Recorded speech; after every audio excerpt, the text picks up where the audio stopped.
All right, let's hit the skins. There's a lot going on. Obviously, the joint practice, not all good, with the Ravens is scheduled for today. Huge opportunity for starters, especially Jaden Daniels, hopefully, to get in some good work. Will their new offensive lineman make it here on time? DJ, I don't know. I'm guessing he probably will. Probably. They signed offensive tackle DJ Humphreys. He is a former Pro Bowler. He's got 101 career starts. Signed him to a one-year deal for depth at tackle. Of course, the side story here, and it's just not going away, unfortunately, is the accumulation of injuries. I mean, currently, right now, you have anywhere between 14 to 16 guys that are expected to see meaningful playing time this season, okay, that are banged up. Some lost for presumably the year. I mean, this is like weird. I remember having B. Mitch in here, and you can never predict, but one thing before camp started and everything, he said, one good thing is when you get really, really banged up one year, usually the luck kind of turns around the next year. Well, so far that hasn't worked out. I'd also like to point out, most of those injuries did not happen in preseason games. For all the people that are... No, they happen on a daily. I know. I mean, Mariota's happened in the preseason game. Yeah. Yeah. But most of them just happen in camp. In practice. Yeah. Well, no, that happen anytime you partake in the game of football, even if it's non-contact. That's for sure. You just try to limit it. I don't pay attention to all the injuries from every team, but that seems 16 guys. That seems pretty high. It seems like a lot. And these are just guys. It's got to be near the top. By the way, these are just the ones we know about. Right. And these are just guys that, I think all these guys at one point or another you thought would be on the roster. So you got Tunsil obviously out, but some people are saying maybe come back week 10, week 11. They're just totally speculating. You have no idea with the torn triceps, how that's going to, repair itself and et cetera. I'm sure he'll do everything he can to get back as soon as possible, but there's just time. You have Johnny Newton, who's got the torn pec. He's going to be out a long time. Drake Jackson, you can't really rely on him. He's never really played here. Right. He was placed on injury reserve. He's been injured for years. You got Marcus Mariota. He's got the sprained MCL. He's actually still questionable for week 1. I think that almost makes it a guarantee that AK is going to be on the opening roster. It may change week to week, but who knows? Rashad White, expected to have a significant role with this team. He's got a hamstring. Bill still has a lower body, the dreaded lower body issue. I assume that's groin. A knee. Oh, it's a groin? That's what I've seen on Twitter. Right. Well, that's lower body. Yeah. Jerry McNichols, he's got a quadriceps. I've seen some speculation that they may put him on like the injury reserve with a targeted return, which would be the earliest he could come back, I think, or around that time would be around week 6. Ben Sinnott's got an oblique.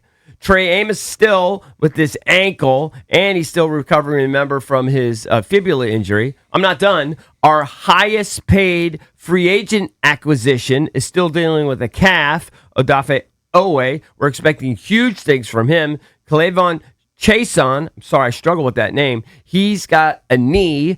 Tim Settle, they brought him back, expecting him to be a big contributor. He's got a calf. Oh, I'm still not done. Nick Allegretti, who, they basically turned over the center position to him. He's in and out. He's got a calf. Jordan McGee at linebacker, he's got a shoulder. Our best blocking tight end, I'm still not done. John Bates, he's got a hamstring, in and out.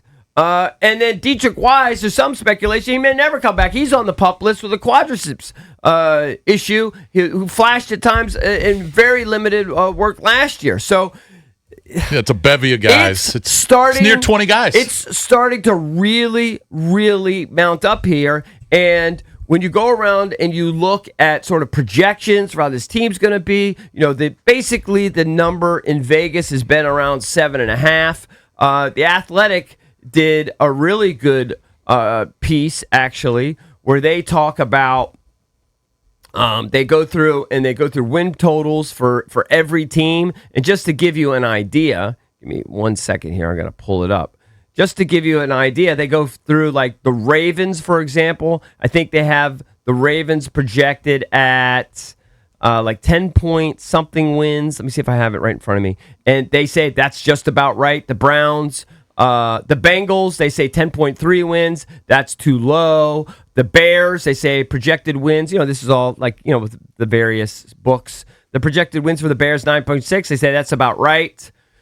The Commanders, their projected number, 7.6. And kind of representing them in the article is Nikki, who works for The Athletic. And I think I heard JP Finley said she's a head of the Pro Football Writers Association, right? She's been around a long time. She knows what she's talking about. Unfortunately, now she can't see the future, but unfortunately, she thinks that the 7.6 number is too high. Ooh. So she's not optimistic. It's scary. Do you want me to read the quote from Nikki? Yeah. Maybe we should book her, Valdez, if we get a chance. I know they're super busy right now, but here's the quote from Nikki. It's amazing how one or two people can influence a season. Before losing Pro Bowl left tackle Laramie Tunsil, I would have pegged the Commanders as a potential 9 or 10 win team. They've bolstered their receiving core with the addition of Stephon Diggs. They've invested heavily in their defensive line and changed their systems to create more balance on offense and become more multiple on defense. But this team will go where quarterback Jaden Daniels goes. And Daniels may not be able to go far behind this line. There's no plug-and-play replacement, for one of the game's best pass-blocking tackles, combined with the injury concerns of center Nick Allegretti, the up-and-down play of left guard Chris Paul, and the line's general lack of depth. Daniels could be running for pressure more than he's running the Commanders' new offense. So, in her opinion, right now, the 7.6 wins too high. It's interesting if you go to... She didn't even mention the daunting schedule. It's interesting if you go to the Our Lads website and they break down all the depth charts. And if you look at the Commanders, when a player is injured or out, he's always in red. So if you look at the Commanders depth chart, you got a bunch of guys in red, a handful of guys. Mm-hmm. You go to Philly, they got one. Somehow they're staying healthy. I mean, I'm sure they've got some guys who are dinged up. Yeah. But they only got one guy in red, and that means he's out indefinitely. Well, but the Commanders have multiple guys. Need those guys. I think about 7. From red to green in the next 10 We got days to 2 weeks. Approximately 15, 16 guys expected to all be parts of this team. Some of them very, very heavy contributors, like Odafe Owe. Banged up. Doesn't mean he's going to miss games, but currently banged up, missing time, significant time here over the last couple weeks. And it's affecting the way people perceive this season could potentially go. I know we're going to do the Blitz here coming up, maybe in the 8 o'clock hour. Just kind of prime yourself for this. Let's bang out some calls for people. Give us some reasons for optimism. Because there are reasons. I think number one is a healthy Jaden Daniels. Yeah, that's the biggest reason. Primary reason number one. It's a dark time right now, I think, for those of us that are Skins fans. Well, Nikki brings up a great point. I think that's overstating it to say it's a dark time. Because outside of Tunsil, almost all those guys that you named, and it's a ton, could be ready for week 1. I think so.